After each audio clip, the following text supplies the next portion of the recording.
give our round of applause, brothers and sisters. Good afternoon. Isang brother. Welcome back. Ito naman hindi ko makalimutan ang sabi ni brother bago siya akin. Let go, let God works for you. Kaya mga kapatid, umayak ko for 2 weeks. Kaya, thank you Lord.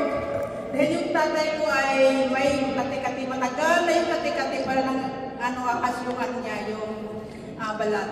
Kaya, ang sabi ko, Lord, pinangoy mo ako. Kaya, yung may pare sa amin na yung exorcist pare, yun, nagdala ko ng oil at pinag-dress ko at saka yung tubig. Kaya yun, umuwi ako sa amin ay pinag ko yung tatay ko at saka yung pinaliguan yung tatay ko. So yung tatay ko ay maligo na paminsan-minsan. Kaya yung habang ako ay naghugas sa kanyang paa, ako ay umiiyak. Dahil naalala ko yung Panginoon na naghugas sa kanyang mga apostol. Kaya maraming salamat Lord, Father God. At yun ang sabi na sabi ni brother na let go, let God works for you. Ito ang naramdaman ito sa akin mula ako ay nakipagkubilang. Dahil ako ay ito naramdaman ko na ang lahat na God, lahat na yung mga kinikilos ko, lahat na yung kama ko ay yung everyday na arrange my time, ito ay naramdaman ko mula sa akin nakipagkubilang. Dahil hindi ko kinukulang mula pa sapagkat marinig ko na yung sabi ni Brother Mike na, hoy, dinadayag niyo ako saan? Kahit saan, hindi ko alam, hindi ko natanda kung anong version. At sabi ng Panginoon, kahit yung buhok mo, bilang to. Kaya hindi ko kinukulang ng pagbibigay. Kasi sapagkat ako ay takot na takot. Kaya praise the Lord. Thank you, Brother Joel. Dahil dito pa rin sa puso ko na yung pagalit mo na, let go, let God works for you. Amen. Thank you for the because with the Lord, anything is possible. Amen. Do we have another sharer? Please, brother, sister, give her a round of applause. Thank you so much po, mga kapatid. Kanina wala ko talagang boses. Pero habang kumakanta kami ng Banal Espiritu, sabi ko, Lord, everything that is happening to each one of us has a purpose. Sabi ko, alam mo, gagalingin niyo na ang boses ko. Pero makakanta na ako next week. Sabi ko, I'm trying my best to sing. And then, sabi ko, parang kumaan yung aking lalamunan ba. So, thank you for the great healer, Lord God. Talaga naman napakagaling ang Panginoon Diyos.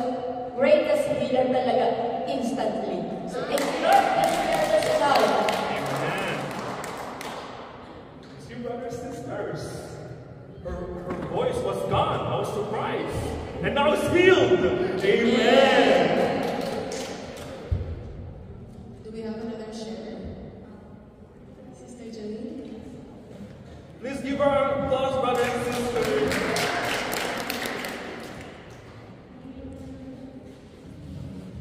Tunay nga po na itinabalik ko pong lahat ng masasalamat sa ating Diyos ang buhay. And here I am to glorify His holy name.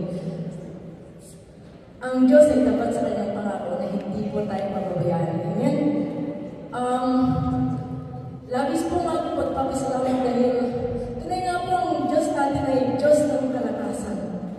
I was able to imagine talaga na yung week na the week that has passed, I can't imagine what happened to me in my job, but true enough, sobrang pasalamat ko sa Lord dahil hindi niya ako pinabayaan. Amen? It was known talaga na during the Holy Week, ang restaurants are really dead. So, I'm not right. But then, salamat sa Diyos sa pagpapala niya dahil ang nangyari po naging baliktad. Ang aming restaurant ay sobrang pinagpala. Sobrang pinagpala. Ang ano lang naman, pinagpala ng restaurant, pero kaming mga trabahador ay talaga sobra yung aming how you call it, struggles. Yung workload namin is sobra-sobra. But doon ko po nakita na sobrang ang Diyos natin ay Diyos ng pagpapala. Dahil hindi ko po alam talaga yung kalakasan. Hindi ko alam yung tagumpay.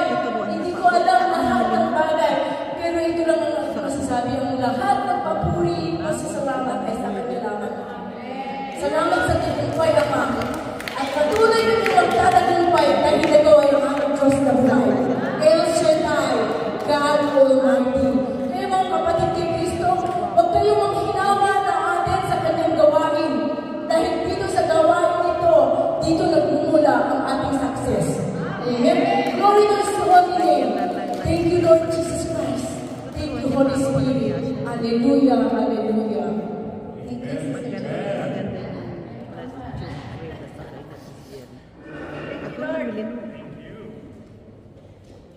Oh, thank you, Lord. Mahal na Panginoon, ako nagpapasalamat sa araw na ito, Lord. April 20, 34 years na po ako sa Canada. Thank you, Lord. Ako nagpapasalamat sa Panginoon. At ako po ay hanggang pinagpapasalamat sa Panginoon at malakas. Amen. Amen. Praise the Lord. Amen. Let's give a round of applause, brothers and sisters.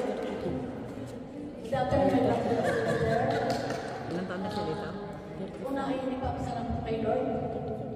At napakalaman ay nagpapasalamat ako sa ginanap na pagpapasalamat na pasyon ng Miyerkules. Nung kami ni Brother Joel ay nagsimula ng magpasalang pasyon kahit kami dalawa na lang ako. Talagang, ayan, si Brother Joel, talagang nafeel ko ang presensya ng Diyos. Hindi ko talaga napigilan ng hindi ako mag-iiyak. Talagang pangako ko yung gagawin ko at taong-taon ay gagawin man ako na magkaroon ng magbabasa ng pasyon. Kaya, nalapit ko talaga si Lord. Kaya ako nagpapasalamat at sinamahan kami ni Lord. Lalo na yung mga nagdatingan na naki-join sa amin at sa lahat ng mga nagdala nila mga pagkain. Thank you. Next year again.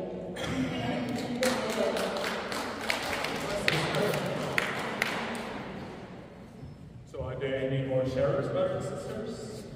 Amen. Good afternoon, brothers and sisters in Christ. Alam po ninyo, simula nung magkasakit ako hanggang ngayon, talagang ang pagpapala ko ng Panginoon, ang mga himay na ginagawa niya sa akin. Truly, ang Diyos po ay tapat sa ating lahat, lalo na kung tayo po ay magiging tapat din sa Kanya. Dati po, itong body ko nangangalay, kaya ko nawala, at nakakatayo na po at nakakalakit na rin po ako mag-isa. Dati hindi ko po magagawa yun. Thank God, thank God, we are so nice.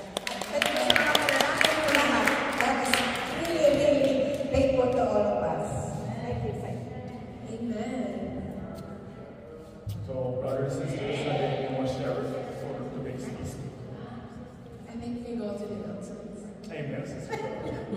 So for USA Canada Saturday Work Reformation, April 26, 2025, the topic will be Teaching of Jesus, Part 3, and the speaker will be Bishop Teodoro Bacani, brothers and sisters. We have our Montreal chapter 29th anniversary this coming Saturday.